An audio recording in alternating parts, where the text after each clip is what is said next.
Yesus bertanya kepada para murid itu, "Apa yang kalian perbincangkan tadi di jalan?" Tetapi mereka diam saja, sebab di tengah jalan mereka mempertengkarkan siapa yang terbesar di antara mereka.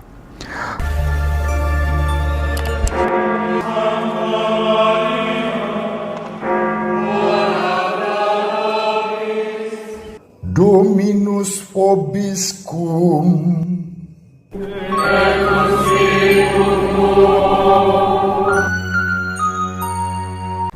Sahabat peradaban kasih ekologis yang terkasih, selamat berjumpa dalam Renungan Harian bersama saya, Romo Alois Budi Purnomo PR, melalui channel ini.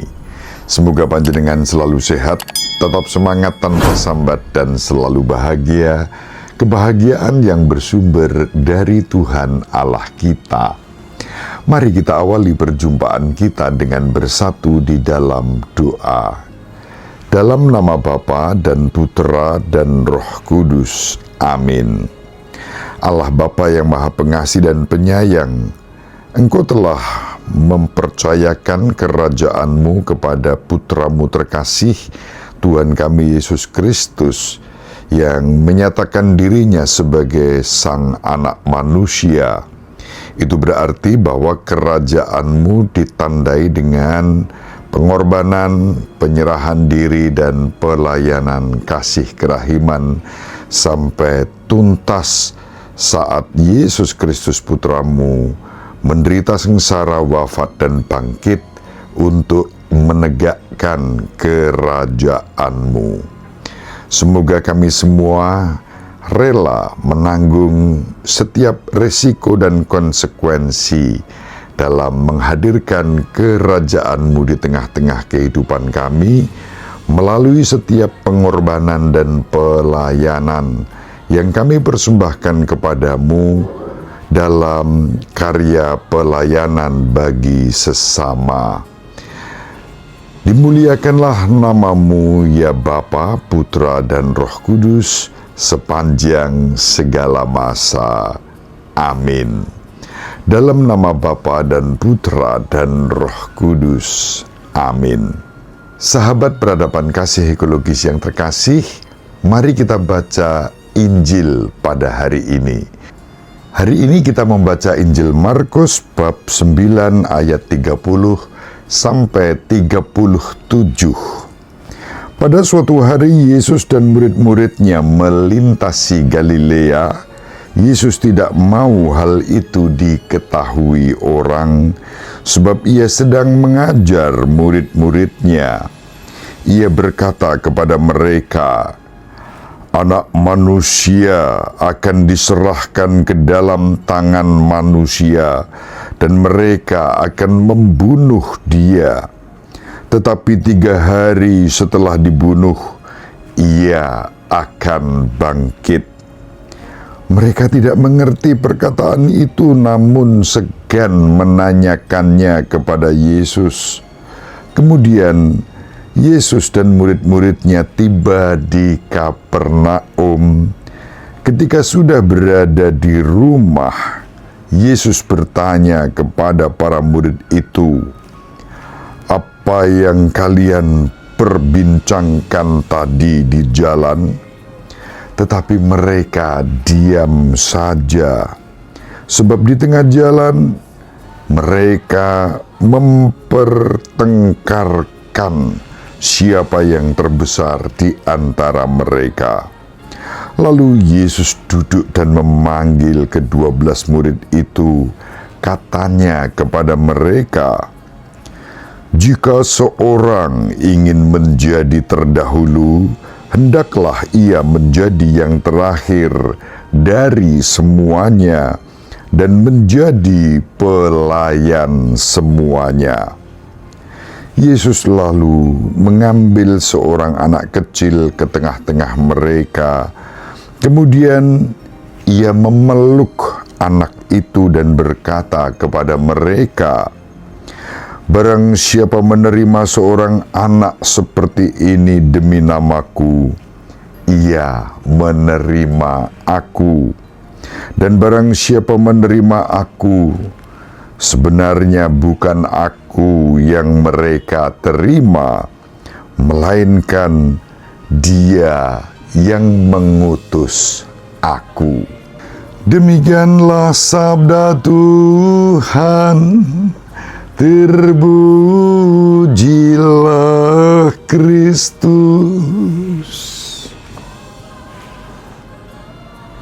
Sahabat peradaban kasih ekologis yang terkasih, Injil hari ini sangat unik dalam 3 hal. Yang pertama, Yesus berbicara tentang jati dirinya sebagai anak manusia. Nanti kita akan mendalami apa artinya kalau Yesus menyebut dirinya sebagai anak manusia. Yang kedua, ternyata para murid bertengkar. Pertengkaran tentang kekuasaan, tentang jabatan, tentang martabat kekuasaan duniawi tentu saja. Siapa yang terbesar di antara mereka? Dan yang ketiga, sangat menarik, Tuhan kita Yesus Kristus kemudian mengundang anak kecil, memeluknya dan menyatakan bahwa barang siapa menerima anak kecil seperti ini dalam namaku, ia menerima aku, dan barang siapa menerima aku, bukan aku yang dia terima, melainkan Dia yang mengutus aku. Apa maknanya untuk kita? Pertama-tama mari kita dalami gelar Yesus yang menyebut dirinya sebagai anak manusia. Mengapa? Gelar tentang anak manusia mengingatkan kita pada nubuat dalam kitab Daniel. Nabi Daniel itu bicara tentang anak manusia yang akan mengalami penderitaan, bahkan dibunuh namun bangkit. Kita bisa mengecek itu dalam kitab Daniel bab 7 ayat 13 sampai 14. Kemudian kitab Daniel bab 7 ayat 27. Lalu kitab Daniel bab 9 ayat 26 sampai 27. Teks-teks itu merujuk pada jati diri sang anak manusia. Sahabat peradaban kasih ekologis yang terkasih, di satu sisi Yesus adalah putra Allah yang maha tinggi yang menjadi manusia bagi kita, dan karena itu Dia menghayati, mengalami, menghidupi aspek-aspek kemanusiaan seutuhnya kecuali dalam hal dosa. Dan karena itu ada aspek ilahi. Keilahiannya itu ditempuh nanti melalui proses pengorbanan, penderitaan, kesengsaraan, bahkan kematian, namun diikuti dengan kebangkitan. Di sini mau ditegaskan bahwa Yesus sungguh Allah, sungguh manusia. Dan kita tidak usah mendebat dengan argumentasi-argumentasi duniawi, argumentasi manusiawi dengan akal budi kita. Bagaimana mungkin sungguh Allah, sungguh manusia? Kemungkinan itu sudah sangat jelas dalam diri Yesus Kristus Tuhan kita yang hidup sebagai manusia seutuhnya, tetapi dengan kuasa-kuasa ilahi yang menyertainya, yang tidak ditemukan dalam diri manusia manapun, kecuali Yesus sebagai sang anak manusia yang menderita sengsara, wafat, dan bangkit.